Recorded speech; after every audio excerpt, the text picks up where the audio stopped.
Bapak Ibu sekalian, senang sekali bisa bertemu dalam webinar by Aerostar Kindergarten. Tema webinar hari ini adalah Digital Citizenship. Bersyukur sekali hari ini Aerostar kedatangan dua pembicara hebat, yaitu Pak Tommy Setiawan dan Pak Hendra Hosen. Selamat sore ya Pak Tommy dan Pak Hendra, senang bisa bertemu dalam webinar hari ini. Sebelum kita mulai, mari kita berdoa terlebih dahulu. Saya yang akan memimpin. Mari kita berdoa. Bapa yang bertata dalam kerajaan surga, kami mengucap syukur ya Bapak, kalau hari ini kami bisa berkumpul bersama ya Bapak. Kami ingin belajar lebih banyak lagi bagaimana kami menjadi seorang pemakai internet yang bijaksana, yang bisa mengerti apa yang menjadi maksud dan kehendak-Mu pada saat kami menggunakan internet ya Bapak. Pimpinlah masing-masing dari kami ya Bapak, pimpinlah para pembicara kami, dan pimpinlah pembicaraan kami. Kami berdoa ya Bapak, semoga webinar ini boleh menjadi berkat bagi masing-masing kami dan yang mendengarkan. Terima kasih Bapak, di dalam nama Tuhan Yesus Kristus kami berdoa dan mengucap syukur. Amin. Ya, selamat sore Pak Tommy dan Pak Hendra. Ya, hari ini kita akan berbicara tentang bagaimana tangkas berinternet ya, betul ya? Dan topik hari ini akan dibagi menjadi 5, yaitu tentang cerdas, cermat, tangguh, bijak, dan berani dalam berinternet. Nah, Pak Tommy dan Pak Hendra, keduanya adalah Google Certified Educator, yang artinya mereka sudah melalui sertifikasi sebagai pendidik dalam berinternet, especially dalam G Suite ya. Nanti lebih lanjut Pak Tommy dan Pak Hendra akan menjelaskan lebih lanjut apa yang saja yang sudah mereka lakukan. Nah, untuk pembagiannya Pak Tommy akan berbicara bagaimana menjadi cerdas, cermat, tangguh dalam berinternet, dan Pak Hendra akan berbicara tentang bagaimana bijak dan berani. Wah, saya penasaran nih, apa yang dimaksud dengan bijak dan berani dalam berinternet ya. Nah, waktu dan tempat selanjutnya saya serahkan kepada Pak Tommy dan Pak Hendra. Terima kasih Bu Theodora atas waktunya. Juga orang tua Aerostar, ya kita akan menghadapi dunia digital ya. Dunia digital ini kalau saya boleh ibaratkan seperti ada black hole ya Bapak Ibu ya, yang kemana ujungnya yang kita tidak tahu. Tapi satu hal yang kita tahu dan kita bisa lakukan, ada beberapa tindakan preventif yang kita bisa jaga sama-sama ya. Dan saya percaya kita sebagai anak-anak Tuhan, kita diberikan kontrol Bapak Ibu. Nah, oleh karena itu kita mencoba membicarakan beberapa hal yang supaya bisa menjadi masukan Bapak Ibu ya. Karena di dalam dunia digital ini banyak sekali yang harus kita sama-sama perhatikan dengan baik ya. Nah, karena itu saya ngajak rekannya saya, Pak Hendra. Pak Hendra adalah guru BK Bapak Ibu ya. Guru BK di SMA IPK Tomang. Beliau banyak membantu saya Bapak Ibu, memberikan training kepada murid-murid kelas 10, 11, 12 tentang digital ethics Bapak Ibu ya. Nah, sedangkan saya kepala sekolah di SMA IPK Tomang Bapak Ibu. Nah, kita bersyukur kita ikut ujian dan kita udah tersertifikasi Google sehingga kita bisa memberikan training ini dengan standar Google Bapak Ibu gitu. Nah, karena kita tidak akan lama-lama, kita sudah mulai saja Bapak Ibu ya. Nah, saya mulai langsung aja Bapak Ibu, bahwa tangkas berinternet, ada beberapa hal yang kita perlu kuasai ya. Kenapa kita perlu ya dalam tanda kutip memberikan webinar atau sedikit workshop digital citizenship ini, kita perlu memperlengkapi orang tua dan murid dengan pengetahuan praktis yang relevan dengan digital world, Bapak Ibu. Yang kedua, Maaf, Pak, boleh di-present nggak, Pak? Oke. Datang Bu ya? Ya, biar lebih jelas terlihat. Terima kasih, Pak. Oke. Nah, mengedukasi Bapak Ibu ya, memberikan pemahaman dan edukasi tentang konsep digital citizenship. Dan sehingga kita dapat menggunakan dengan bijaksana. Terus kemudian menyediakan bahan dan untuk melatih supaya lebih terampil Bapak Ibu gitu. Jadi generasi penerus bangsa dan menjadi bagian digital citizenship. Kalau kita mungkin ya kita masih bilang, aduh kita ini gaptek ya dan segala macam. Anaknya kita itu enggak nantinya ya, semuanya akan digitalize. Bahkan sekarang udah setting lampu dari jauh Bapak Ibu ya. Nyalain LG juga dan beberapa produsen elektronik sudah ngatur semua bisa diatur dari jarak jauh Bapak Ibu. Nah, kalau kita tidak menyiapkan mereka, siapa yang menyiapkan itu Bapak Ibu? Nah. Kemudian yang pertama yaitu cerdas. Hati-hati dalam berbagi Bapak Ibu. Nah, keamanan online kapan saja, di mana saja. Sebelumnya kita nonton sedikit video klipnya Bapak Ibu ya. Seringkali kita mengakses layanan email atau akun jaringan sosial kapan saja di mana saja. Di perangkat seluler, semua layanan yang Anda gunakan bisa diakses melalui aplikasi. Dan karenanya, cukup sekali ketuk untuk mengaksesnya, tidak harus selalu login. Itulah alasan pentingnya mempelajari cara agar perangkat ini terus terlindungi. Mengunci perangkat akan membantu jika Anda meninggalkan perangkat, atau jika Anda khawatir orang lain akan melihat isi ponsel Anda. Sebagian besar perangkat seluler menawarkan opsi membuat PIN atau pola. Jika Anda memilih PIN, sebaiknya jangan gunakan yang berurutan seperti 1, 2, 3, 4, atau info pribadi seperti ulang tahun atau alamat. Prinsip yang sama juga berlaku untuk pola. Usahakan tidak menggunakan pola yang mudah ditebak, seperti bangun geometri. Beberapa perangkat memberikan opsi menyembunyikan pola saat Anda menggambarnya, sehingga pola tidak terlihat. Sebaiknya waspadai aplikasi, game, video, dan lampiran yang di-download karena bisa membahayakan perangkat dan membuat info pribadi Anda berisiko. Hati-hati dengan apapun yang mengklaim ponsel Anda terinfeksi atau menanyakan sandi atau info pribadi Anda. Anda bisa secara tidak sengaja mendownload aplikasi yang tidak diinginkan atau yang berpotensi membahayakan, atau memberikan akses akun kepada orang yang tidak Anda percayai. Untuk mencegah hal ini, sebaiknya selalu download aplikasi dari sumber terpercaya, seperti App Store resmi di ponsel Anda. Penting juga untuk membaca ulasan dan komentar dari pengguna lain dan cari tahu potensi masalah keamanan aplikasi.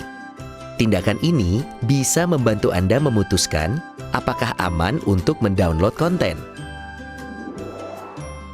Sesekali, Anda mungkin juga menerima notifikasi untuk mendownload update sistem di ponsel Anda. Pastikan semua perangkat diperbarui. Versi terbaru bisa memperbaiki masalah keamanan yang teridentifikasi sebelumnya. Terakhir, ingat untuk selalu hati-hati saat terhubung ke internet dengan jaringan yang tidak diketahui atau dipercayai. Seperti saat menggunakan Wi-Fi gratis di kafe setempat karena Wi-Fi tersebut mudah disadap. Saat Anda menggunakan jaringan publik, hindari login ke akun atau melakukan pembelian karena sandi dan info keuangan Anda bisa disusupi. Kini Anda telah mengetahui pentingnya kunci layar, download yang aman, update sistem, dan jaringan Wi-Fi. Putuskan setelan keamanan yang sesuai untuk Anda, dan tetapkan batas terkait banyaknya informasi yang Anda bagikan, waktu, serta tempat saat menggunakan perangkat seluler.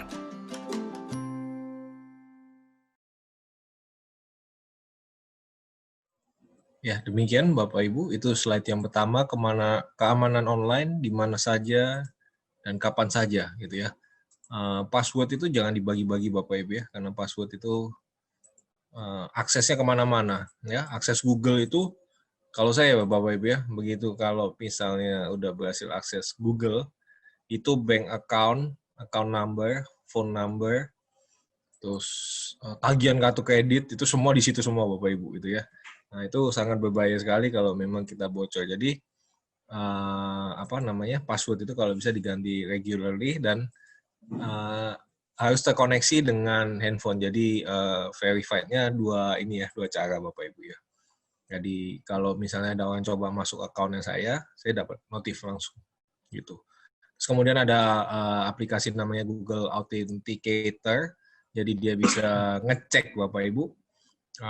Misalnya mau masuk Tokopedia atau mau masuk Shopee atau mau masuk apa, dia ngecek dulu numbernya berapa gitu ya. Itu bisa juga sih Bapak Ibu. Caranya banyak banget, cuman ya itu hati-hati Bapak Ibu ya. Jadi dia bisa tahu, operatornya bisa tahu saya menggunakan handphone apa, di mana saja, dan saya login ke account ojek online itu jam berapa, di mana startingnya, perjalanan lewat mana. Berarti kan otomatis kalau dia mau masuk ngeliat fotonya atau macam-macam kan bisa Bapak Ibu ya. Nah itu yang harus kita benar-benar berhati-hati. Kemudian internet menghubungkan kita dengan dunia nyata melalui pesan, foto, dan percakapan. Hubungan ini disebut sebagai jejak digital Bapak Ibu ya. Gitu. Nah, jadi misalnya begini, kita posting sesuatu di Twitter, kita hapus. Belum tentu itu terhapus sepenuhnya Bapak Ibu. Karena kenapa? Kita bisa hapus tetapi datanya masih ada. Ya. Atau mungkin sudah ada yang capture duluan Bapak Ibu.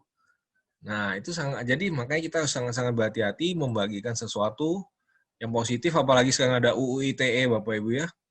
Nah, itu kita harus sangat berhati-hati membagikan segala sesuatu di dunia online.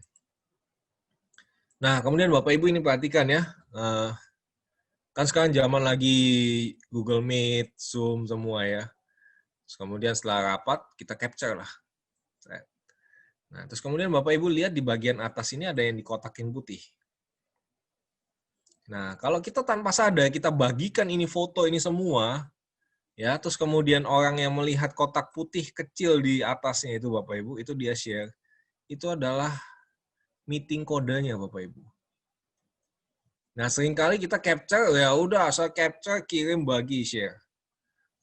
Ya, nah, itu bahaya Bapak Ibu. Makanya kita jangan sembarangan langsung dibagi-bagi. Karena ini memang kita kalau nggak perhatiin sepele ya Bapak Ibu ya. Tetapi orang bisa masuk nih ke meetingnya kita. Gitu. Kemudian berbagi kode, email, link. Jangan dibagi-bagi deh Bapak Ibu. Kalau misalnya buka terus ya, masuk Classroom misalnya. Kode kelas, kita bagi. Itu resikonya kemana-mana Bapak Ibu. Yang pertama, data kita bisa dicuri Bapak Ibu. Kemudian bisa dihack.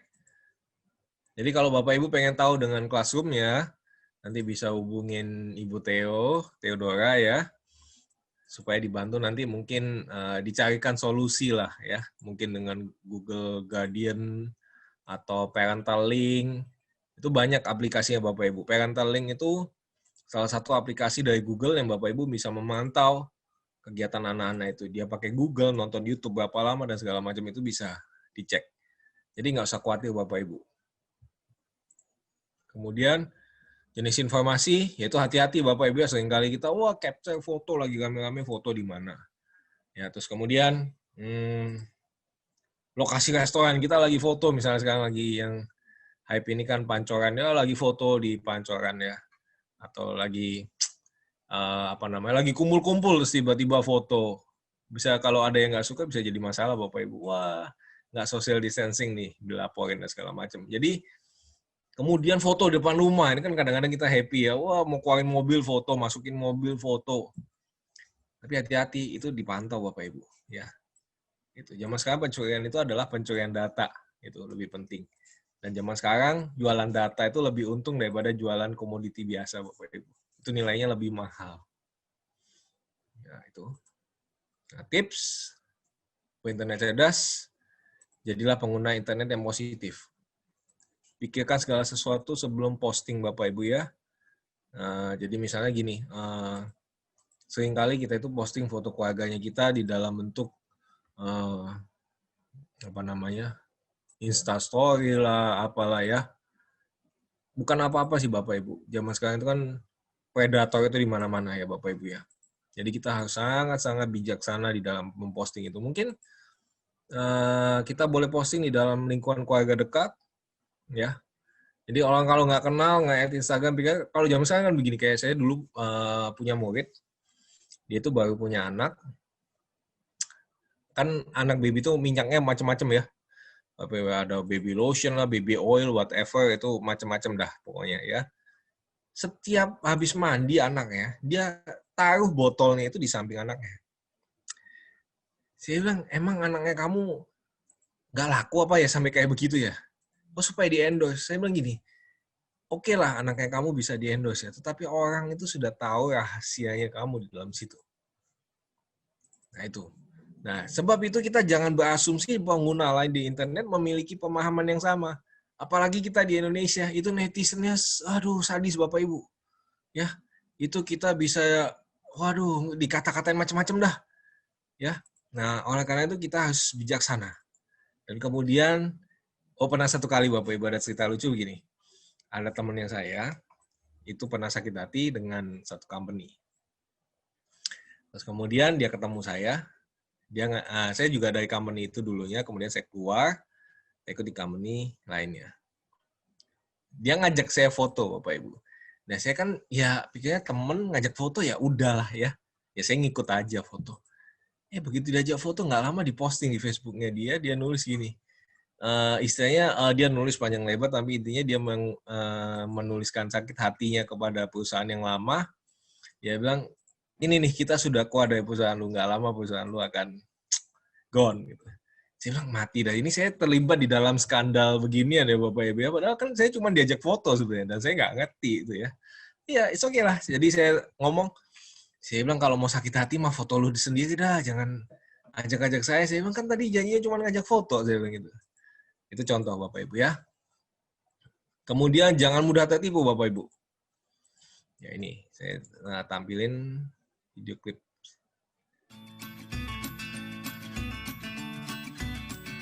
Hampir semua yang Anda temukan di internet bagus dan bisa berguna. Tapi seperti di dunia nyata, Anda perlu waspada dengan bandit yang kadang muncul. Di dunia nyata, jika orang asing menawarkan permen, Anda tahu untuk tidak mengambilnya. Prinsip yang sama juga berlaku di internet. Jika orang menawarkan kupon diskon, meminta Anda mengikuti survei agar memenangkan smartphone gratis, atau menyatakan bahwa Anda menang perjalanan ke Hawaii, Anda harus mencurigai konten tersebut dan maksud di baliknya. Manipulasi psikologis adalah istilah teknis bagi konten yang mengecoh agar Anda mengungkap info pribadi, seperti detail login atau nomor kartu kredit Anda. Serangan manipulasi psikologis bisa terjadi di email, iklan, atau halaman web. Beberapa serangan mungkin mudah diketahui. Ingat pangeran kaya yang ingin mentransfer jutaan dolar ke rekening Anda? Tapi serangan lain mungkin lebih hebat dan meyakinkan. Jadi ayo bahas beberapa langkah yang bisa diambil untuk menghindari scam di internet. Salah satu cara paling umum untuk mengecoh pengguna adalah via email. Email manipulasi psikologis nampak berasal dari sumber yang sah, padahal tidak. Misalnya, email mungkin mengklaim berasal dari bank dan mengatakan bahwa rekening bank Anda telah disusupi. Lalu Anda harus segera mengirimkan email berisi sandi kepada mereka untuk menghindari pencurian uang.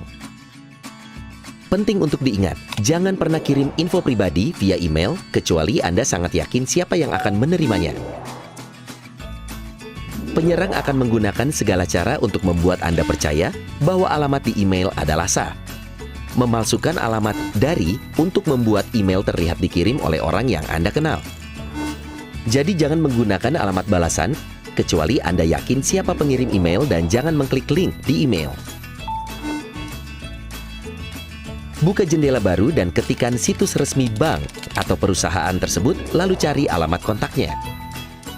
Manipulasi psikologis juga bisa terjadi saat Anda mengunjungi halaman web. Scammer akan memunculkan sensasi genting dan membuat situs yang mirip dengan situs yang Anda gunakan. Oleh karena itu, saat mengunjungi halaman web, perhatikan URL halaman dengan baik. Karena penyerang sering membuat URL ini tampak mirip situs aslinya. Sebelum memasukkan info pribadi di halaman web, periksa URL untuk memastikan URL dimulai dengan HTTPS dan diawali dengan icon gembok terkunci.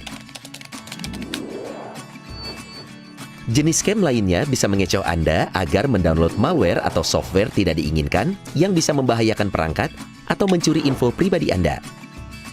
Situs atau iklan tidak bisa mendeteksi apakah mesin Anda telah disusupi. Jika saat menjelajah Anda melihat pesan bahwa komputer telah terinfeksi dan meminta Anda mendownload software, Anda harus mencurigainya. Ingat, selalu download software dari sumber terpercaya. Kini Anda mengetahui apa itu manipulasi psikologis, serta langkah yang bisa diambil untuk menghindari scam di internet. Dan ingat, jika sesuatu tampak tidak masuk akal, mungkin itu adalah scam.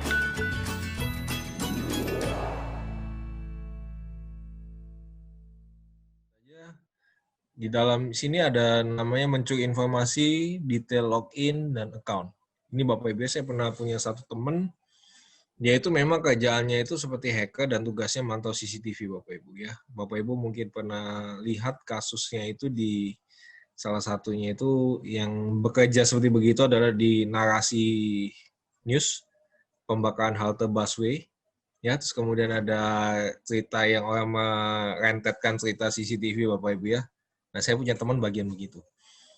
Terus kemudian satu kali dia tunjukin, nah dia manggil, waktu itu saya main ke rumahnya, dia manggil, dia tunjukin bagaimana dia bisa tahu orang ini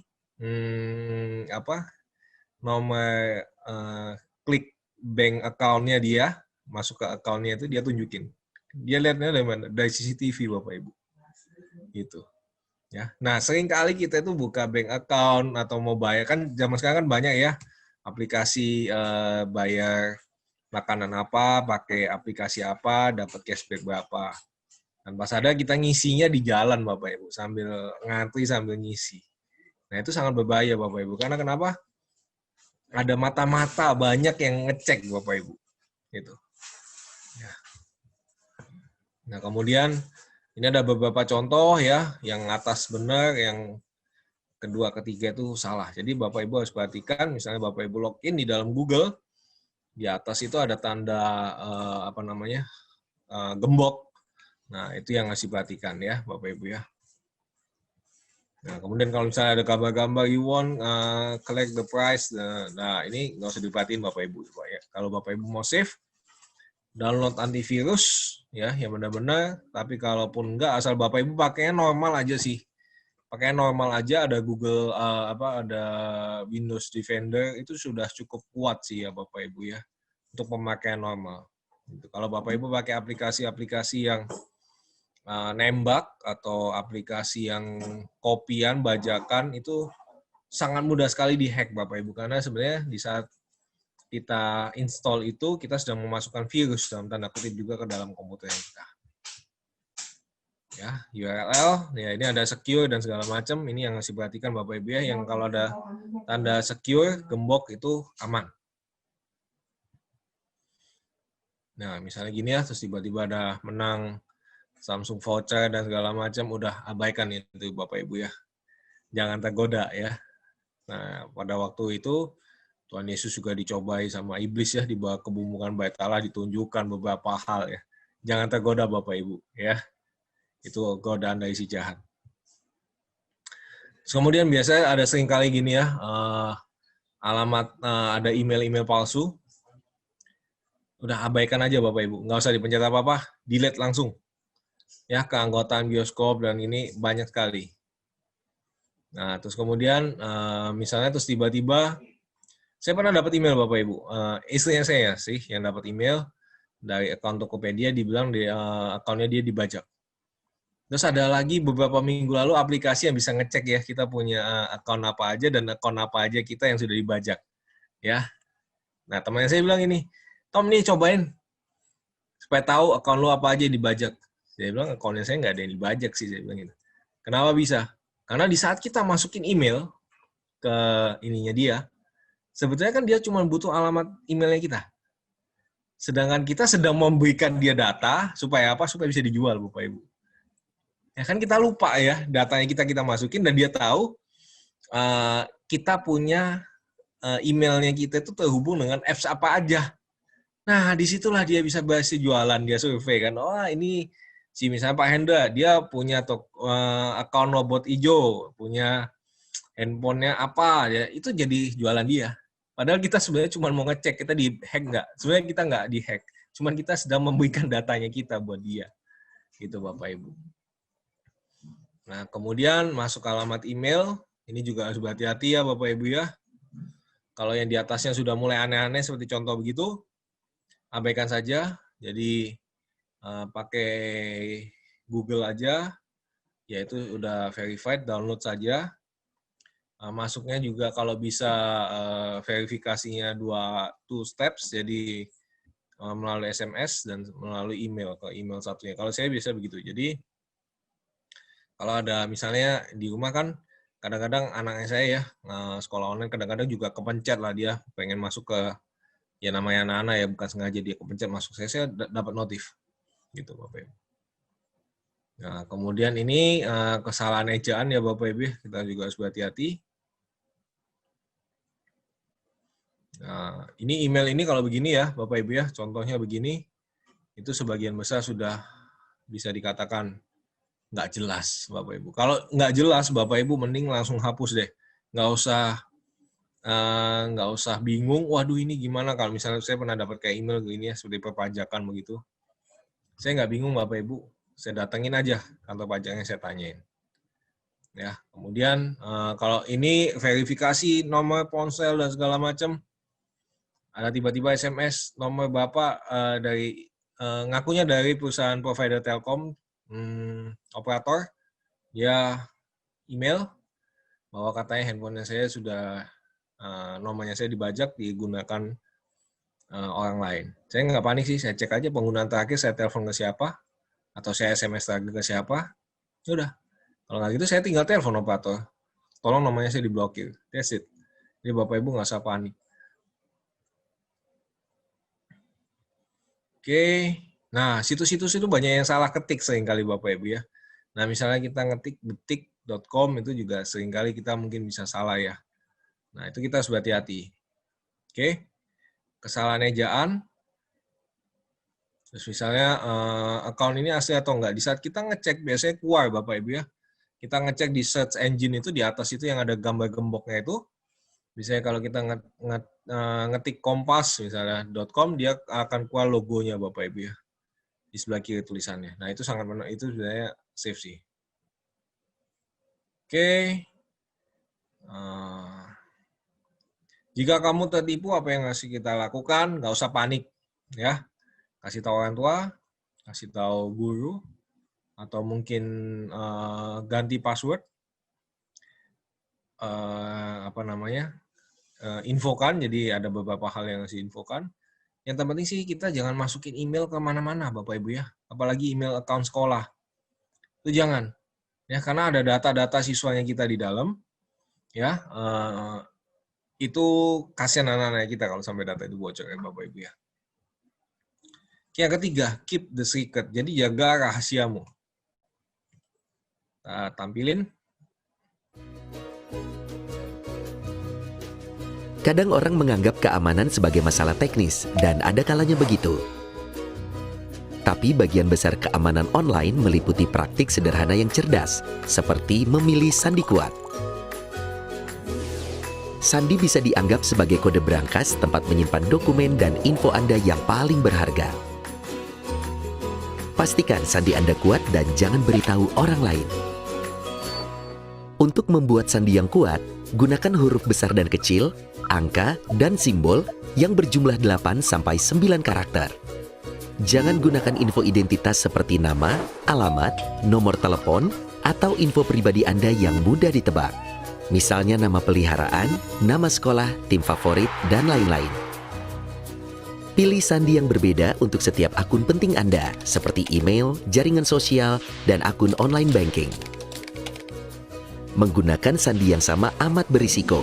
Jika ada orang yang tahu salah satu sandi akun Anda, mungkin dia bisa mengakses info pribadi atau layanan online lain yang Anda gunakan.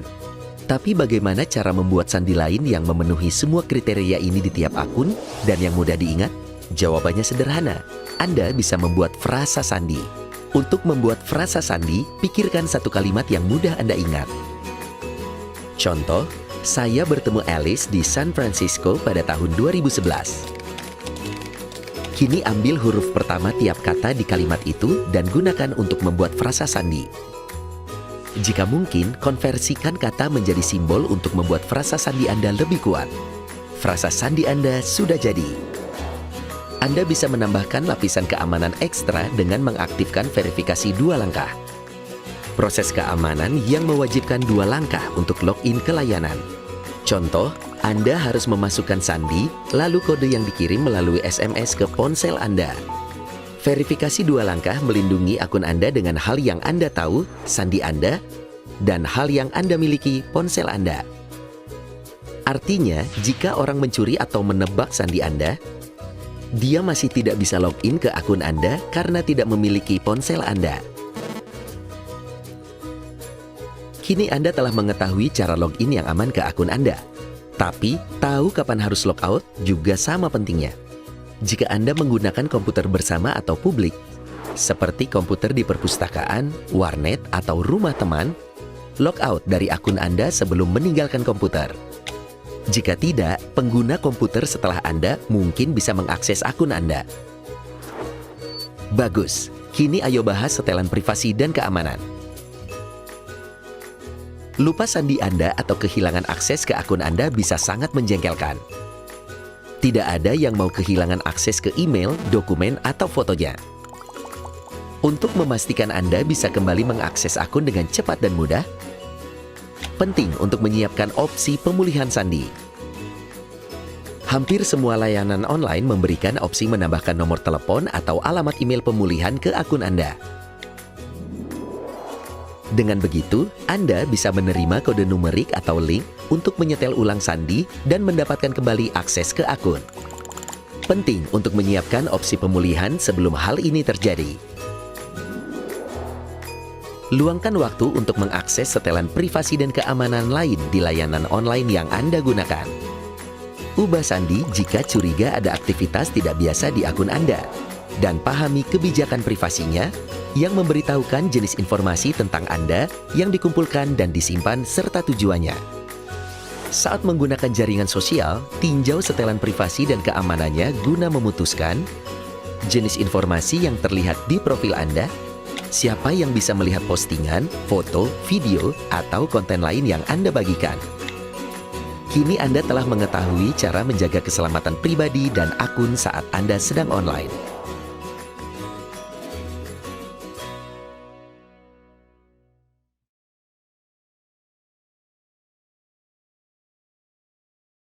Oke, next Bapak Ibu. Nah, privacy dan keamanan pribadi itu sangat penting ya. Password yang kuat mengamankan informasi pribadi dan mencegah scam, mencuri informasi secara online. Ya seperti tadi saya cerita itu Bapak Ibu ya. Nah ini salah satu contoh Bapak Ibu. Gunakan frasa yang umum dan jadikan frasa tersebut menjadi sandi yang aman, misalnya K4 kamu hebat gitu ya misalnya. Nah ini pakai K4 kamu campur begitu ya, M-nya besar, U-nya kecil. Tapi begini Bapak Ibu, biasanya kesulitan untuk kita yang butuhnya cepat ya. Nah jadi caranya gimana? Mungkin ya Bapak Ibu ingat-ingat aja waktu pertama pacaran, ketemunya di jalan apa, itu kan yang ingat hanya Bapak dan Ibu ya gitu. Itu misalnya ketemu pacaran di Tomang, misalnya Tomang 2 gitu, IPK Tomang 2. Itu contoh Bapak Ibu ya, jangan diikutin, itu contoh saja. Ya, gitu. Jadi itu contoh saja gitu. Jadi kombinasikan Bapak Ibu supaya jangan pakai nama misalnya kayak saya Tommy Setiawan 1, jangan gitu. Itu pasti kebaca dah gitu ya. Oke. Menemukan akunnya dengan mengganti kata sandi ya. Jadi Bapak Ibu masuk ke setting, masuk ke email account, ada setting. Nah, di situ ada sign in, security, privacy, dan account preference ya Bapak Ibu. Untuk checking di situ, security check up di situ ada Bapak Ibu. Jadi di situ Bapak Ibu bisa ngecek berapa gadget yang online dan online di mana saja gitu ya. Nah, kalau di account saya dia bisa ngasih tahu bahwa ada laptop di daerah mana yang sedang, atau PC yang sedang mencoba masuk gitu. Itu bisa dicek sih Bapak Ibu. Jadi bisa verified, bisa enggak. Nah, kemudian selanjutnya saya serahkan ke Pak Endra. Silakan Pak Endra. Terima kasih Pak Tommy. Ya Bapak Ibu, kalau tadi sudah dijelaskan oleh Pak Tommy gimana kita bijak itu menggunakan akunnya ya. Nah kalau sekarang kita bijak itu dalam kontennya. Jadi apa saja yang harus kita perhatikan dalam kita menggunakan akun itu untuk apa saja gitu. Oke, boleh di next slide Pak Tommy. Oke, di sini ada video tentang mengelola reputasi online kita gitu ya. Oke. Internet memudahkan komunikasi dengan keluarga, teman, dan orang lain yang menyukai hal yang sama dengan Anda. Kita mengirim pesan, berbagi foto, dan bergabung dalam percakapan di jaringan sosial, kadang tanpa berpikir panjang. Seperti buku yang telah dipublikasikan dan kini tersedia bagi semua orang di toko buku, semua info yang Anda posting di internet bisa bersifat permanen dan mempengaruhi bagaimana orang lain melihat Anda. Artinya, info tersebut bisa mempengaruhi reputasi online Anda. Itulah alasan pentingnya mengetahui perbedaan info publik dan pribadi yang sebaiknya tidak Anda posting atau bagikan di internet. Orang memiliki gagasan yang berbeda terkait hal yang ingin dia rahasiakan. Privasi online Anda meliputi membuat batasan Anda sendiri terkait jenis dan banyaknya info yang Anda bagikan. Ingat bahwa info yang Anda bagikan di internet secara bertahap meninggalkan jejak, dan karenanya mudah dilacak. Jejak digital Anda pada dasarnya merupakan segala hal tentang Anda yang ada di internet. Jejak tersebut bisa mencakup foto, video, postingan, dan komentar yang Anda tulis di halaman teman. Saat membagikan atau memposting sesuatu di internet, pikirkan konsekuensi jangka panjangnya. Foto atau postingan yang saat ini Anda rasa lucu atau tidak berbahaya bisa dilihat oleh audiens yang tidak diinginkan, salah dipahami, di-download, atau disalin dan disalahartikan pada masa mendatang. Untuk media online dan jaringan sosial, setelan privasi adalah fitur yang penting untuk membantu memutuskan banyaknya info yang dibagikan, kapan, dan dengan siapa. Pastikan Anda memahami setelan privasi berbagai jaringan sosial dan layanan pesan yang Anda gunakan, dan sesuaikan setelan tersebut sehingga Anda hanya berbagi dengan orang yang Anda percaya. Dan pastikan Anda mengetahui apa yang Anda bagikan. Misalnya, tahukah Anda bahwa sebagian besar foto yang Anda bagikan di jaringan sosial bisa diberi geotag dan mengungkap lokasi fisik Anda? Meski Anda ingin membagikan foto kue yang baru Anda panggang di dapur secara publik, sebaiknya jangan beritahukan tempat tinggal Anda kepada dunia. Privasi online juga berarti menghargai batasan orang lain dan setelan yang mereka pilih. Ingat, jika teman berbagi sesuatu dengan Anda, bukan berarti mereka ingin Anda membagikannya dengan semua orang. Hargai keputusan mereka, dan jangan terlalu berlebihan dalam berbagi. Tingkah laku dan cara Anda memperlakukan orang lain di internet akan menentukan jenis internet yang Anda bantu ciptakan. Komentar atau tindakan negatif bisa menjerumuskan kita dalam siklus buruk secara tidak sengaja. Hentikan perilaku negatif saat itu juga dengan bersifat positif dan mengalihkan mood. Artinya, jadilah orang yang baik di internet. Ingat, di balik setiap nama pengguna dan avatar, ada orang sungguhan yang punya perasaan sungguhan. Jika Anda berpartisipasi di komunitas online, pahami dengan baik pedoman komunitasnya. Jika orang bersikap kasar atau tidak mematuhi aturan, ketahuilah bahwa sebagian besar jaringan sosial memberikan cara untuk melaporkan konten yang buruk dan perilaku yang tidak pantas. Pelaporan, penandaan, dan pemblokiran adalah fitur yang penting untuk digunakan.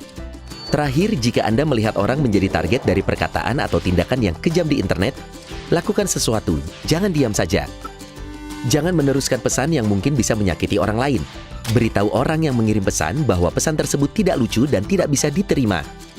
Hubungi orang yang menjadi target dan berikan dukungan. Lalu, tawarkan bantuan jika perlu. Anda bisa menjadi contoh dengan membantu orang lain memahami bahwa komunitas kita akan menjadi lebih baik jika perbedaan pendapat disampaikan dengan konstruktif dan diterima dengan baik. Ingat, Anda bisa membantu menciptakan internet yang Anda inginkan untuk diri Anda dan orang lain.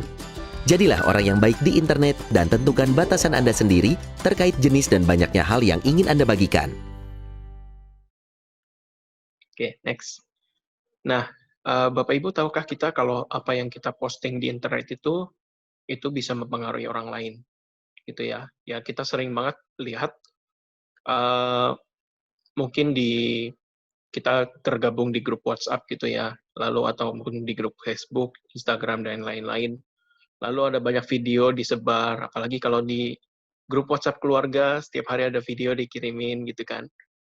Nah, itu sebenarnya kita juga perlu hati-hati Bapak Ibu gitu. Walaupun menonton video itu kan kita bisa lihat juga banyak komentar negatif maupun positif ya. Nah, itu komentar negatif positif itu kan sangat subjektif Bapak Ibu. Ya, kalau kita berkomentar secara positif, orang lain bisa tangkapnya itu negatif dan juga sebaliknya. Jadi kita harus hati-hati apapun yang kita posting itu,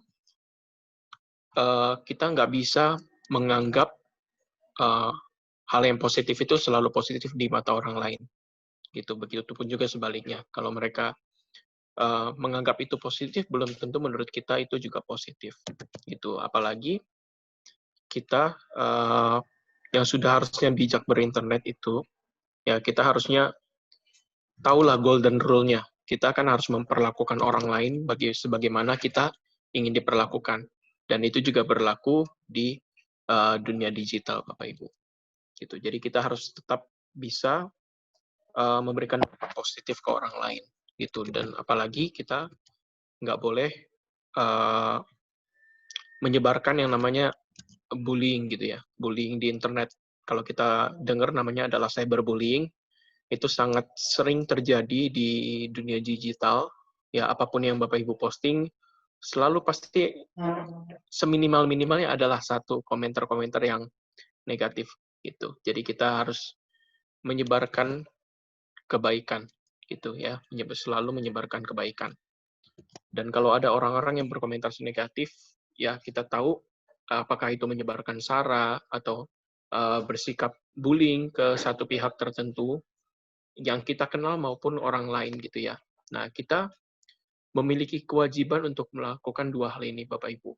Ya, kita bisa memblokir mereka ataupun kita bisa melaporkannya ke pihak yang berwajib. Seperti itu. Dan tentunya hal ini yang membuat kita bijak, Bapak Ibu. Gitu ya. Hal ini membuat kita bijak. Kita harus aktif juga gitu. Jadi jangan cuma sebagai pengguna yang cuma menerima terus, ya yang nggak tahu apa-apa, pokoknya terima dulu, dapat video bagus di-share kemana-mana gitu kan. Nah itu sangat tidak bijak Bapak Ibu. Ya, apalagi kalau kita tahu belakangan ini banyak video tentang pihak-pihak tertentu, pihak oposisi seperti yang tadi kan yang merusak busway gitu, fotonya bocor, lalu kita share kemana-mana. Bapak Ibu tahu Kak, kalau misalnya orang yang kita kenal ternyata saudaranya itu sendiri, gitu. Kita kan nggak tahu, gitu. Akhirnya apa yang kita rasakan Bapak Ibu? Kita kan merasa bersalah sendiri kan, gitu. Pernah sekali teman saya waktu itu ada rame di daerah rumah saya di-share video mengenai seorang kakek yang ditinggal gitu sama keluarganya, gitu. Jadi dia nggak tahu keluarganya siapa, lalu rame di grup gitu kan, biasa kan gitu kan gitu. Kalau yang ketemu di jalan tolong kasih makanan, kasih minuman dan lain-lain. Dan itu tersebar banyak dan ternyata itu adalah kakeknya saudara teman saya gitu. Jadi kenal gitu. Orang yang di jalan itu kenal gitu. Dan lalu akhirnya dibawa ke rumahnya, tapi ya berita itu kan sudah muncul kemana-mana gitu Bapak Ibu. Dan itu sangat gak baik untuk dibagikan. Seperti itu. Jadi janganlah kita disebutnya jadi netizen ya, disebutnya jadi netizen. Padahal konotasi netizen itu netral, tapi kalau kita terbiasa melakukan hal-hal yang tidak bijak ya konotasi netizen itu jadi stigma yang negatif Bapak Ibu. Oke, boleh di next Pak Tommy? Ya, kita adalah orang yang berani bertindak di internet. Ya, kita harus membantu menyebarkan kasih dan mindset positif dengan bersikap berani. Gitu. Jadi kita sangat berhak gitu ya, sangat berhak untuk melaporkan kalau ada orang-orang yang membuat masalah di sekitar kita. Oke, berikutnya. Nah, ini yang kelima, kita harus berani. Jadi kita harus bertanya kalau kita ragu, Bapak Ibu. Ya, kalau kita bilang seperti yang Pak Tommy sampaikan di awal tadi, kita orang tua mungkin rasanya gaptek gitu kan. Ya udah serahin aja lah ke anak muda yang mungkin lebih ngerti. Nah, kita di zaman sekarang udah nggak boleh begitu lagi Bapak Ibu. Ya, kita harus berani bertanya gitu ya. Kita harus berani bertanya. Kita kalau nggak tahu kan lebih baik kita tanya daripada ya lebih baik kita tanya dan cari tahu daripada kita diberitahukan yang sebenarnya bukan kebenaran. Nah, kita kan nggak tahu apa-apa gitu. Nah, jadi Bapak Ibu kita harus cari tahu, kita tanya ke orang yang tepat gitu ya. Nah, di sini ada salah satu tokoh. Nah, kita tuh harus merefleksikan diri kita seperti tokoh ini. Ya, tokoh ini disebutnya internaut. Dia itu berani. Berani itu kan kita bisa tanya kalau ragu gitu ya. Tanya kalau ragu. Dan bisa terbang dan berlari kencang. Nah, ini maksudnya kita harus bergerak, Bapak Ibu. Ya, kita harus bergerak. Nggak bisa diem di sini aja. Seperti itu. Nah, lalu ketika ada teman kita yang memerlukan bantuan, kita juga pasti akan membantunya. Gitu. Sama seperti kalau kita butuh bantuan, kita bisa cari orang lain yang akan membantu kita. Jadi kita jangan diam saja, kita akan membutuhkan bantuan dan orang lain pasti juga akan membutuhkan bantuan kita. Ya, seperti itu. Jadi ada teman yang kita percaya yang bisa menolong kita. Itu sangat baik Bapak Ibu untuk apalagi kalau soal konten di internet gitu ya. Ada pihak-pihak tertentu yang mungkin kita nggak ngerti dia siapa, kita nggak tahu dia siapa, asal share informasi, ya itu kan kita pasti nggak tahu kebenaran seperti apa, itu hati-hati. Jangan langsung disebarkan kemana-mana. Seperti itu, Bapak Ibu. Oke, berikutnya. Oke, kita sering ketemu juga ada akun-akun palsu. Ya, akun-akun palsu. Apakah itu second account ataupun akun yang sengaja dibuat untuk membohongin orang lain atau memberikan komentar yang negatif dan segala macam. Kalau zaman dulu banyaknya SMS ya Bapak Ibu ya. Sorry saya nggak bisa ditelepon, untuk kontrakan ditransfer ke sini ya. Nah itu tiba-tiba kita emang pas kebetulan lagi mau bayar kontrakan, orangnya nggak bisa dihubungi, kita kirainnya orang ini, betul. Akhirnya kita transfer, ternyata salah transfer. Nah itu kan kita nggak tahu kebenarannya. Zaman sekarang beralih Bapak Ibu, nggak di SMS telepon lagi, tapi banyak di internet seperti ini juga gitu. Jadi ada akun-akun palsu yang mungkin banyak komentar jahat tentang orang lain dan dia nggak pakai nama asli gitu ya. Itu kan kita nggak bisa tahu orangnya ini beneran atau bukan sih gitu. Pengalaman teman saya Bapak Ibu waktu itu mereka jualan all shop, online shop ya lewat Instagram. Tiba-tiba akunnya ada banyak Bapak Ibu, ada 3 gitu ya, ada 3. Nah, ternyata itu 2 akun itu kan palsu, ya. 2 akun palsu itu ternyata berjalan sudah sekitar 2 bulan gitu. Dan mereka beneran jualan baju juga gitu. Dan reputasinya dibikin jelek Bapak Ibu. Nah, itu kasihan teman saya kan. Nah, kita harus hati-hati juga seperti itu. Dan ketika kita tahu ada hal-hal seperti itu, nah kita sebagai pengguna yang bijak itu kita harus segera melaporkannya gitu. Antara komentarnya ataupun akunnya supaya dapat dihapus dan tidak merugikan pihak-pihak yang lain. Oke, berikutnya. Nah, termasuk juga selain komentar dan akun, kita juga bisa lihat banyak video yang membuat kita merasa tidak nyaman. Nah, yang merasa tidak nyaman itu seperti apa, Bapak Ibu? Tentunya mengandung sara, kekerasan, ya kan, bullying, konten pornografi, dan lain-lain. Nah, itu yang membuat kita tidak nyaman. Kita harus membicarakannya dengan orang dewasa yang kita percayai, ya, yang punya mungkin yang benar-benar mengerti di bidangnya atau misalnya pengacara ataupun dokter ataupun pokoknya para expert yang ahli di bidangnya. Kita bisa sama-sama laporkan agar video itu bisa dihapus. Gitu Bapak Ibu. Contohnya waktu itu saudara saya ada seorang psikolog Bapak Ibu. Jadi kami waktu itu menemuin satu konten yang tidak benar gitu ya mengenai kepribadian seseorang gitu. Ada yang kepribadian dilihat dari cara memilih gambar.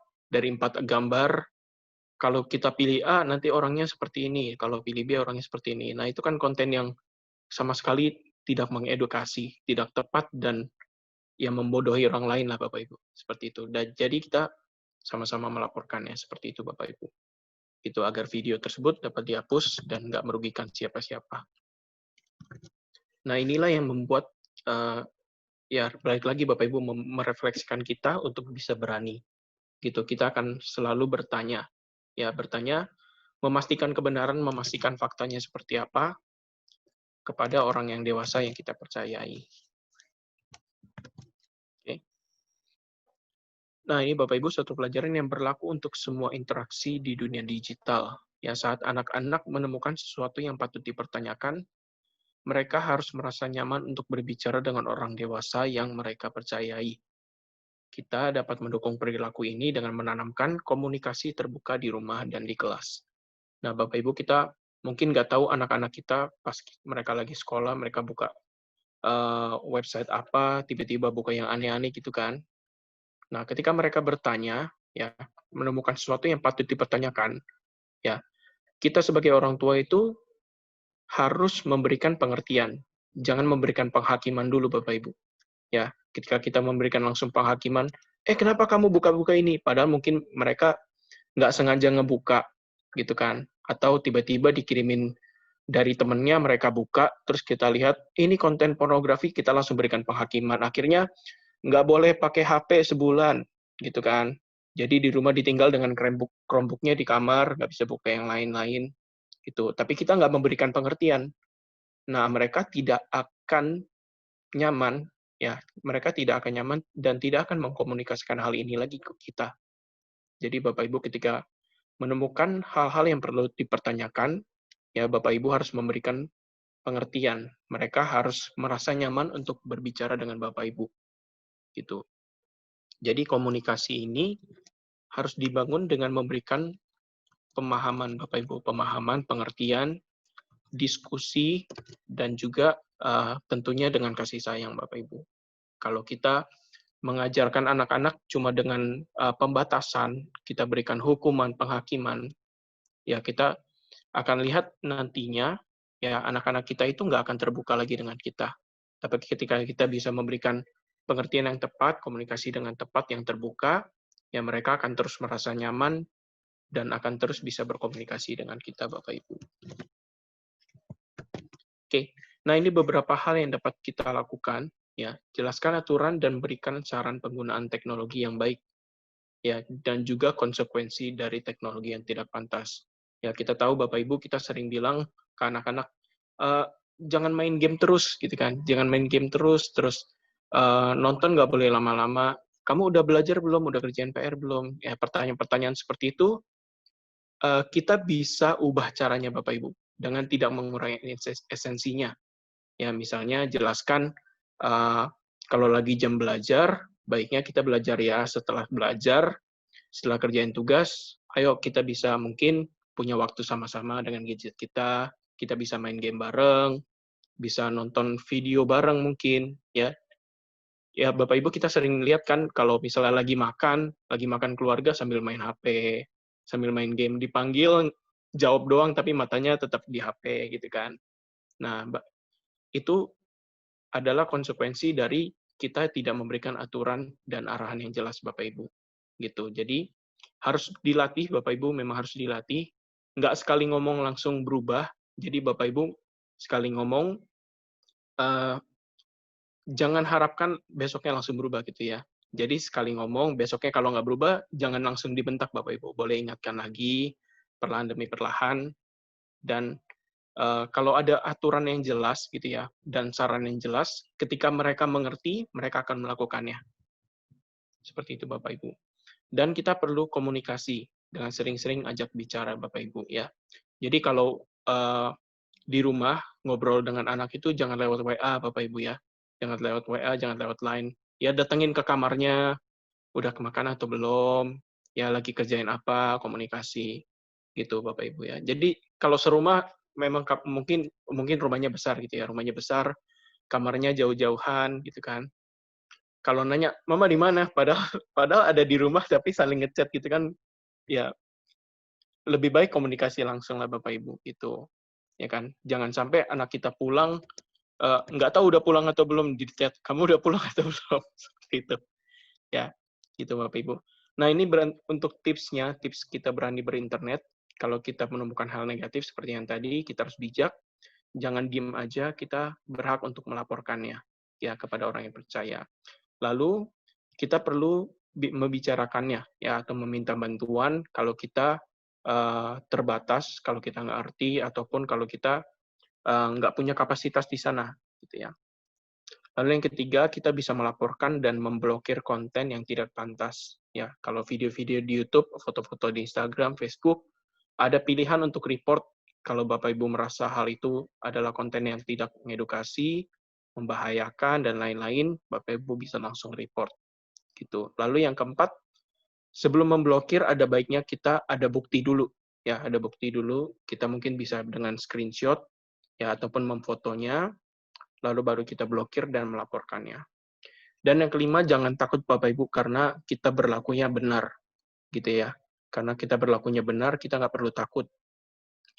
Kalau udah hal itu memang konten yang tidak pantas, ya artinya itu kan hal yang tepat untuk kita blokir. Jadi kita tidak perlu takut. Kalaupun dia bilangnya kamu nanti dia ancam aneh-aneh lah Bapak Ibu, kita tetap punya kuasa hukum karena kita mengerti gitu kan. Kita mengerti, kita melakukannya dengan bijak. Seperti itu Bapak Ibu. Oke, berikutnya. Nah, di sini sumber-sumber itu nanti ada video di dalam situ.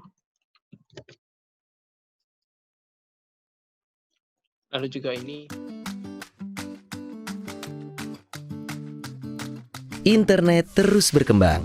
Pikirkan jumlah konten yang dibuat setiap harinya, seraya diuploadnya foto dan video baru, ditulisnya artikel, dan dipublikasikannya situs baru di internet. Sebagian besar hal yang Anda temukan di internet mungkin bermanfaat atau menarik. Tapi, hanya karena ada di internet, bukan berarti hal tersebut benar atau bisa dipercaya. Inilah pentingnya mempelajari cara membedakan sumber informasi yang sah dan yang mungkin tidak terpercaya. Untuk melakukannya, tanyakan kepada diri Anda beberapa pertanyaan dasar. Di mana? Siapa? Apa? Kapan?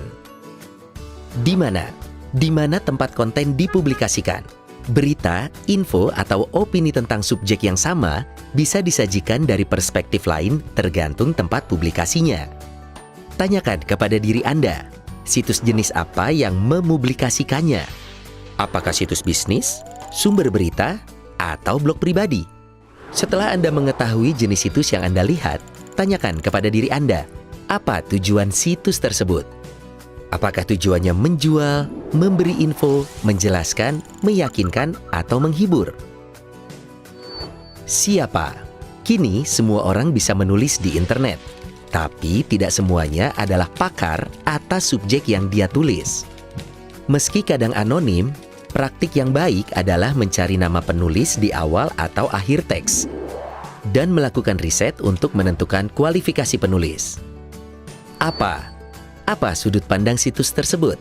Artinya, jenis info, gagasan, atau opini apa yang disertakan, dan jenis info, gagasan, atau opini apa yang mungkin tidak disertakan. Apa infonya disajikan dengan seimbang?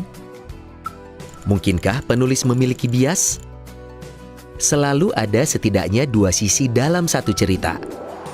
Anda bisa mengikuti aturan 3 langkah dengan membandingkan 3 sumber info.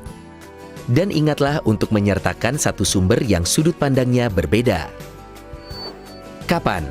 Terakhir, mencari tahu tanggal publikasi adalah praktik yang baik untuk mengetahui apakah info tersebut paling baru dan akurat.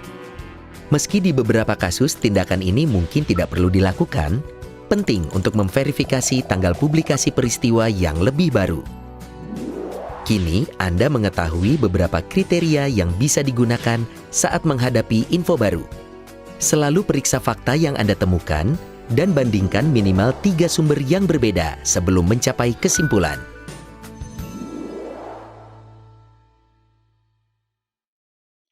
lalu juga ini ini surfing maksudnya ya mungkin gimana Bapak Ibu kalau lagi browsing ya, lagi buka website harus cerdas seperti yang Pak Tommy sampaikan tadi, website-website tertentu itu mungkin bisa ada scam-nya, bisa ada hal-hal yang tidak pantas di dalamnya gitu. Oke, ini adalah tips untuk tangkas berinternet Bapak Ibu. Hati-hati dalam berbagi seperti yang tadi saya sampaikan, jangan semua video dari grup keluarga di-share kemana-mana, Bapak Ibu nonton bagus lalu langsung di-share kemana-mana gitu. Yang kedua, jangan mudah tertipu ya kalau ada website-website ataupun yang minta email Bapak Ibu, minta password, minta nama lengkap, tanggal lahir, dan lain-lain. Pokoknya informasi pribadi itu jangan mudah dibagikan kemana-mana. Yang ketiga juga jaga rahasia. Tidak semua konten, ya tidak semua konten pribadi, tidak semua hal itu kita harus sebarkan di internet. Ya, tidak selalu di status itu selalu pasang status. Aku lagi sendirian nih di rumah, itu kan. Lalu foto di rumah, ayo mana yang mau datang, nanti gue siapin makanan. Nanti hati-hati Bapak Ibu yang datang beneran datang lalu Bapak Ibu ya diperlakukan dengan tidak baik lah gitu. Karena hal itu benar-benar terjadi gitu, bisa benar-benar terjadi Bapak Ibu. Oke, yang keempat, jadi teladan kebaikan. Kita bisa mulai lakukannya dengan tadi kita melakukan konten-konten yang tidak benar, tidak mengedukasi dan lain-lain. Dan yang kelima, tanya kalau kita ragu, karena kalau kita belum tahu kebenarannya, lebih baik untuk kita bertanya dan memastikan. Oke, berikutnya. Oke, ayo kita mulai Bapak Ibu untuk bisa menjadi pribadi yang tangguh, yang tangkas berinternet. Jadi kita jangan cuma menerima saja, tapi kita bertindak dengan tepat. Mulai dari pengaturan akun kita, sampai konten kita bertindak dengan tepat, Bapak Ibu. Ya, terima kasih sekali Pak Hendra dan Pak Tommy untuk sharingnya di hari ini. Wah, kami belajar banyak hal ya. Ternyata dengan sekedar membagikan, contohnya nih ya, dengan sekedar membagikan alamat email kita saja, itu sudah banyak yang bocor ya, sudah para hacker itu sudah sangat cerdas. Mereka bisa menggunakan alamat email kita untuk ngehack ke account-account kita. Jadi bahaya sekali ya, cuman sekedar kasih alamat email. Padahal tadinya saya pikir, email doang, biasanya nggak apa-apa. Kadang kan ibu-ibu ya suka ditanyain, kalau lagi belanja di mall gitu ya, ditanyain, ibu alamat emailnya di mana? Saya kasih, saya pikir aman-aman aja nih. Nah, bersyukur nih hari ini saya diingatkan ya untuk hal-hal seperti ini. Lalu saya juga belajar untuk sangat berhati-hati ya, baca dengan detail petunjuk-petunjuknya, dan kalau dapat email yang bilang akun Anda dihack, itu pun saya juga harus hati-hati ya. Kita semua harus hati-hati, nggak boleh sembarangan langsung langsung kasih data-data kita, itu malah kita kena hack. Saya juga salah satu korban yang itu tuh Pak, yang ngecek email saya di website yang untuk ngecek apakah sudah di email atau sudah dihack atau belum. Ternyata dengan cara begitu saya memberikan diri saya untuk dihack. Oh, tidak. Aduh, tapi tidak apa-apa. Saya udah langsung ganti password saya. Lalu belajar berusaha menguasai ya, karena teknologi itu selalu ada perkembangan. Banyak hal yang baru dalam teknologi. Kita mesti tangguh, belajar terus, jangan pantang menyerah ya gitu ya, Bapak-bapak ya. Kemudian juga kita juga bijak, berempati dengan keadaan orang lain. Pada saat kita post sesuatu, kita kadang-kadang kan kita juga bisa cemburu ya lihat kemesraan orang lain, atau orang lain bisa jalan kemana-mana gitu ya, kok kami belum jalan-jalan gitu ya. Memang lagi COVID sih, belum bisa kemana-mana ya gitu. Nah, terus yaitu tadi Pak Hendra mengingatkan kita ya sebagai orang tua. Mungkin kalau sekarang kan orang tua di Eurostar kebanyakan anak-anaknya masih kecil-kecil ya. Jadi mereka itu masih benar-benar dalam pengawasan orang tuanya. Cuma nanti itu kalau kayak anaknya sudah remaja, memang benar ya seperti kata Pak Hendra, kita nggak boleh langsung ngejudge, langsung bilang, oh kamu melakukan ini ya sesuatu yang tidak baik, oke langsung cut gitu ya. Itu akan malah membuat jarak, jurang pemisah antara orang tua dengan anak. Terima kasih sekali untuk peringatannya ya dari Pak Hendra yang kebetulan juga guru BK ya, karena sering nih dealing dengan masalah-masalah seperti ini ya, gitu ya. Nah, bapak-bapak, ibu-ibu, para orang tua, saya sebelum saya lupa nih ya, saya mau ingatkan nanti jangan lupa mohon mengisi absensi kehadiran bahwa bapak ibu sudah menonton. siaran video ini, webinar ini di link yang nanti akan disediakan, ya. Jadi mohon nanti mengisi attendance list-nya. Terima kasih. Nah, untuk Pak Tommy dan Pak Hendra, kami ingin bertanya nih sebagai para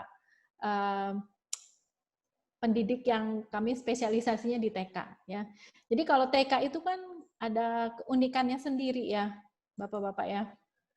Nah, kalau di TK kebanyakan yang pada murid-muridnya ya pasti murid TK yang masih belum bisa mengoperasikan gadget ini gitu ya, masukin password lah, login lah, apa semua itu mereka belum bisa. Mereka cuma tahu ya udah apa ya sudah tersedia gitu ya, mereka tinggal ikutin mute, unmute, left ya, paling seperti itu. Nah, kebetulan yang mendampinginya itu adalah biasanya kalau orang tua yang bekerja, which is kebanyakan orang tua yang bekerja, itu ada kakek nenek atau asisten rumah tangga ya. Nah, kadang-kadang terjadi masalah-masalah yang di luar dugaan gitu ya.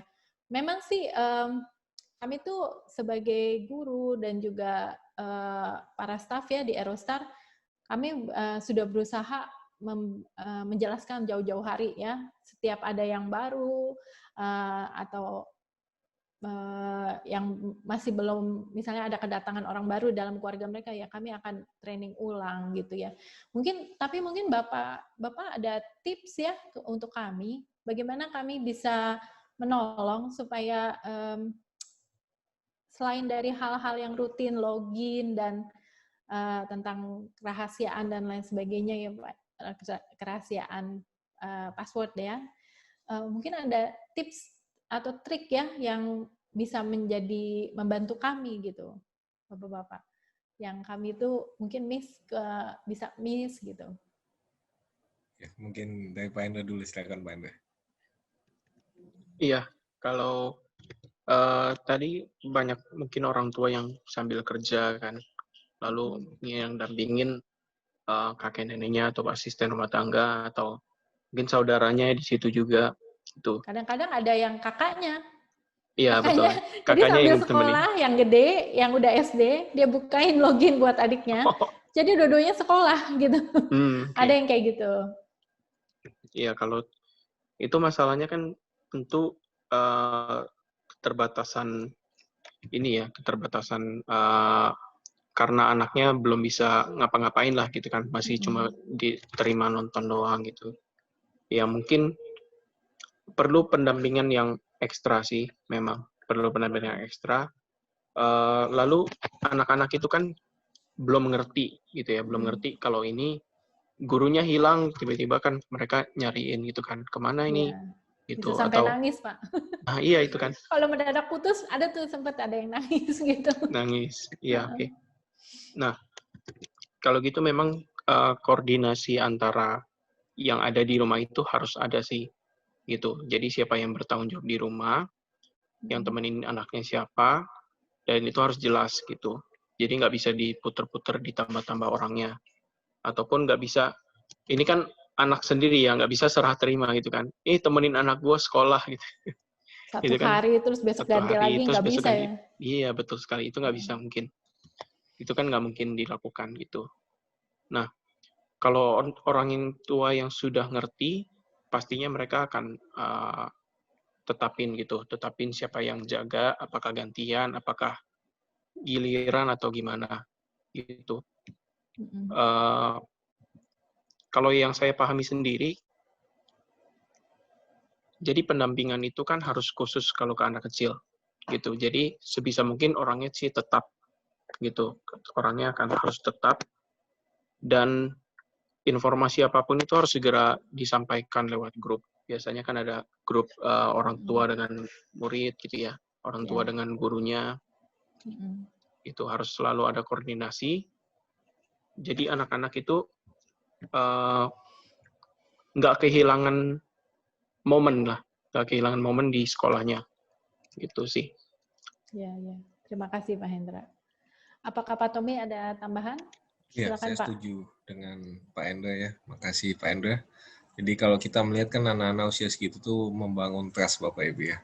Membangun trust, jadi dengan adanya pendampingan yang konsisten, mereka lebih merasa secure Bapak Ibu. Kalau saya melihatnya lebih kepada ke situnya sih. Mereka lebih merasa secure, merasa aman. Nah, sehingga pada waktu nanti mereka besar, mereka kan dihadapkan pada digital world ya, digital society. Jadi mereka siap, karena kenapa? Apapun yang mereka hadapi, mereka punya orang-orang yang mereka bisa percaya Bapak Ibu. Ada orang tua, ada either omanya, either opanya, atau saudaranya yang dia bisa, kalau dia punya masalah dengan digital world, dia tahu kemana dia harus lari nantinya, itu Bapak Ibu ya. Nah itu penting banget menurut saya, itu trust, membangun trust. Itu dari saya betul. Saya kembalikan ke Terima Bapak Ibu, silakan. Terima kasih Pak Tommy, Pak Hendra. Lalu pertanyaan berikutnya, seperti yang kita tahu ya, situasi di Indonesia ini kadang-kadang bisa terjadi hal-hal yang tidak terduga. Contohnya adalah mati lampu nih, ya itu lumayan sering ya kalau di Indonesia. Lalu masalahnya kadang-kadang misalnya Wi-Fi-nya itu tergantung dengan listrik. Jadi mau nggak mau ya pada saat lagi sekolah anak itu harus berpindah ke gadget ya, misalnya ke handphone atau kemana yang punya Wi-Fi kuotanya masing-masing gitu ya. Nah, seringkali juga ternyata handphone itu belum siap gitu ya, belum siap dengan akun murid anak. Jadi nggak bisa masuk gitu ya. Sedangkan dari sekolah kita ketetapannya adalah harus menggunakan email sekolah. Nah, mungkin Bapak-Bapak, Pak Tommy dan Pak Hendra bisa membantu kami. Kiranya kenapa sih kita harus melakukan hal seperti ini gitu loh? Kenapa sampai segitunya kita nggak mengizinkan orang tua atau murid menggunakan account Gmail selain dari Gmail sekolah? Ya, mohon bantuannya Bapak-Bapak. Ya. Kali ini saya duluan Pak Hendra ya, supaya gantian ya. Gitu. Nah, untuk masuk ke account ke Gmeet Bapak Ibu, ke Google Meet itu kan kita biasanya langsung buka email, kemudian terus ada titik 9 di kanan atas, kemudian kita klik Gmeet, kan di situ keluar ya Bapak Ibu ya. Keluar jadwal, jam 7 sampai jam sekian kelas ini, jam sekian sampai sekian. Nanti kita tinggal klik masuk. Kenapa kita tidak memberikan akses itu untuk di luar IPK? Yang pertama, menjaga privasi Bapak Ibu ya. Menjaga privasi, kedua menjaga keamanan. Karena kan kita tidak mau Bapak Ibu ya, misalnya kita lagi meet terus tiba-tiba ada orang dari luar yang kita nggak kenal, meng-capture foto anak-anak kita, atau mencuri data dalam tanda kutip. Nah, itu kita tidak inginkan. Makanya kalau email di dalam IPK, kita bisa controllingnya itu lebih cepat, Bapak Ibu. Gitu. Lebih aman, dan maksudnya datanya kan juga aman. Gitu, Bapak Ibu. Itu yang pertama. Kedua, kita juga harus memastikan bahwa kalau itu yang masuk, misalnya si A, si B, si C yang kita udah kenal, kan juga aman. Jadi mungkin saya menawarkan alternatif kedua, selain ini pengalaman Bapak Ibu ya, pengalaman teknis, bukan konsep. Kita ngomong teknis. Kalau saya di PC 1, itu jadi anak saya untuk pakai online di situ. Tapi account emailnya dia, saya link ke handphone istrinya saya. Nah, jadi kalau misalnya seandainya di PC atau laptopnya itu mati, istrinya saya langsung bisa gunain handphonenya. Dan lagian kalau misalnya Sabtu Minggu kan kita berupaya mengurangi untuk ngecek email Bapak Ibu. Ya dicek sih, bukan nggak dicek, cuman kan balasnya nanti aja lah, Senin aja ya. Misalnya nanti Bu Teo email saya, Pak ini ya, dan saya balasnya Senin sih gitu. Ya maaf Bu Teo ya. Nggak apa-apa Pak. Gitu. Jadi tapi kalau urgent kita pasti balas sih. Nah, untuk di situ makanya saya link ke handphone istri saya. Selain itu kan kita juga punya email Google Guardian ya Bapak Ibu ya, untuk memantau perkembangan. Jadi nggak usah khawatir Bapak Ibu, kita di IPK menyiapkan semuanya untuk kebaikan dan untuk keamanan murid-muridnya kita semua Bapak Ibu. Ya memang kalau dibilang ribet ya, sama seperti pada waktu kita pertama kali dengar ada ojek online, wah semua menolak Bapak Ibu. mulai ojek pangkalan sampai kita ya. Mama saya juga dulu itu nggak mau pakai WhatsApp Bapak Ibu, tapi sekarang dia gimana mau kontak anaknya, semua anaknya pakai WhatsApp ya kan. Mau telepon kadang-kadang kan kita kan ada kadang-kadang 2 SIM card ya Bapak Ibu ya. Dia mau telepon satunya, kadang-kadang nggak dapat sinyal. Dia mau telepon satunya juga mungkin adanya saya lagi main di rumah teman, lagi pakai wifi rumah temannya, ya kan kita nggak tahu gitu. Jadi WhatsApp itu lebih ini. Jadi ya mau nggak mau dia harus gitu, harus download sendiri. Ya sekarang bahkan bisa minta foto cucu-cucunya. Saya bilang ya dulu disuruh pakai WhatsApp nggak mau, katanya nggak bisa. Tapi sekarang bisa gitu Bapak Ibu. Nah itu contoh-contoh kenapa kita harus memastikan account email itu safe Bapak Ibu untuk kebaikan kita semua sih. Memang ribet Bapak Ibu. Ya nggak ada sesuatu yang nggak ribet di dunia ini ya. Kita mau misalnya kita mau beli makanan bayar pakai salah satu aplikasi belanja, kita juga harus ngisi dulu Bapak Ibu. Ya udah ngisi, scan lagi, scan belum tentu juga bisa langsung dan segala macam. Itu memang ribet sih. Tapi untuk keamanan kita, karena dunia digital ini kita nggak tahu yang nikam kita dari belakang itu siapa. Itu. Saya serahkan ke Pak Hendra mungkin mau nambahin. Thank you, Pak Tommy. Iya. Kalau dari saya, sebenarnya akun email dari IPK itu adalah salah satu bentuk verifikasi gitu ya.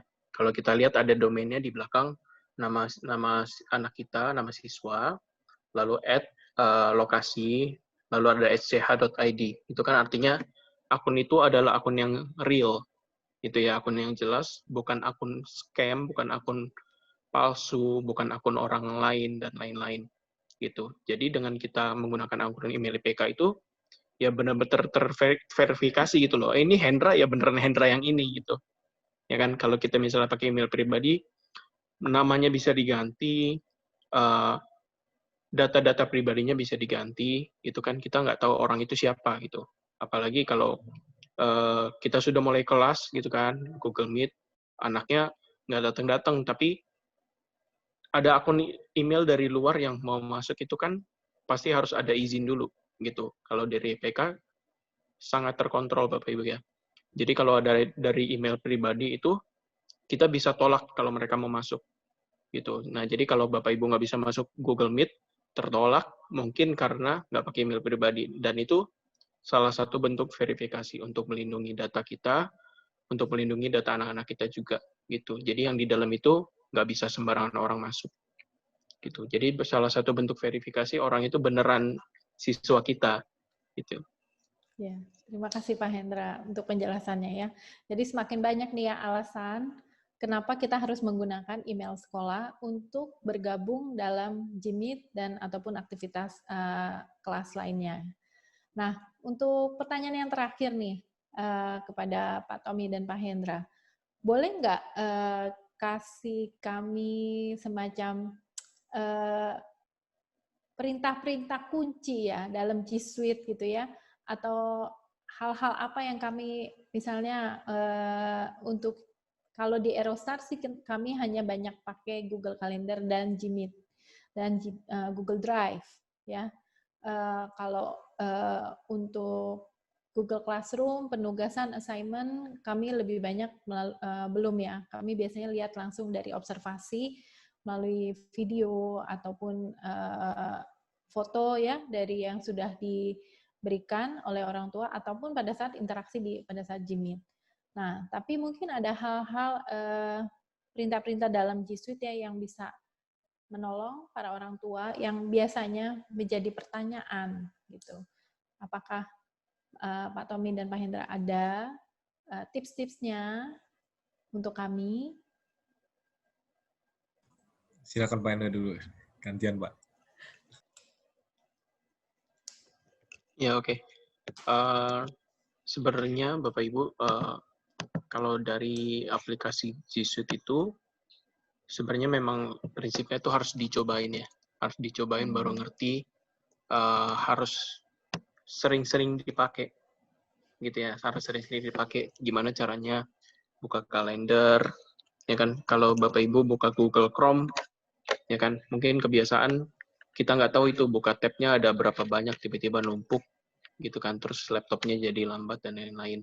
Nah itu kita harus ngerti apakah kita perlu tutup halamannya, close tab itu yang mana, Itu kan Bapak Ibu, tutup window baru yang mana gitu.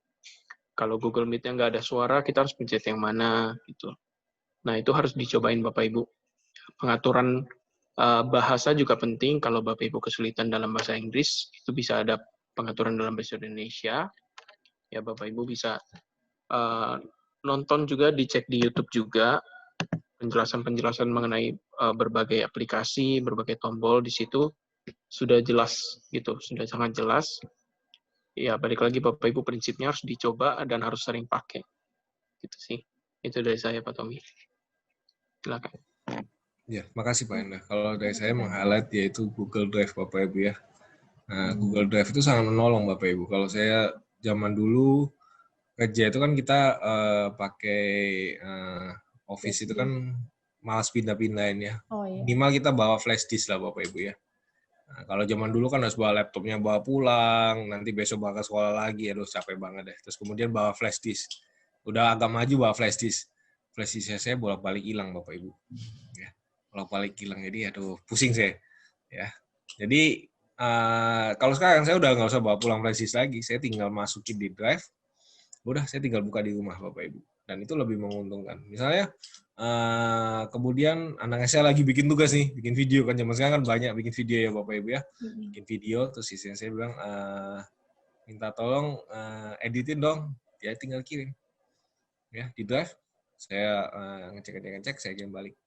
At the same time kita bisa kerjain, kita bisa bantuin, nah di sana juga enak gitu Bapak Ibu. Itu sebenarnya kemudahan-kemudahan yang Google buat kita, menolong kita. Ya tugas itu Bapak Ibu, handphone kan sekarang Bapak 256, 512, 128 ya. Kan kita tidak semua pakai kapasitas segitu besar Bapak Ibu ya. Handphonenya penuh, handphonenya lemot. Nanti yang disalahin handphonenya. Enggak, kita simpan aja di drive. Ya, simpan di drive udah. Anytime mau buka, kapasitasnya juga nggak besar kok Bapak Ibu ya. Untuk buka Google Drive itu nggak besar. Ya. Jadi semua dokumen saya masukin di drive itu. Oleh karena itu, safety itu harus diperhatikan Bapak Ibu ya. Itu aja sih tipnya dari saya. Terima kasih, saya kembalikan ke Bu Theo.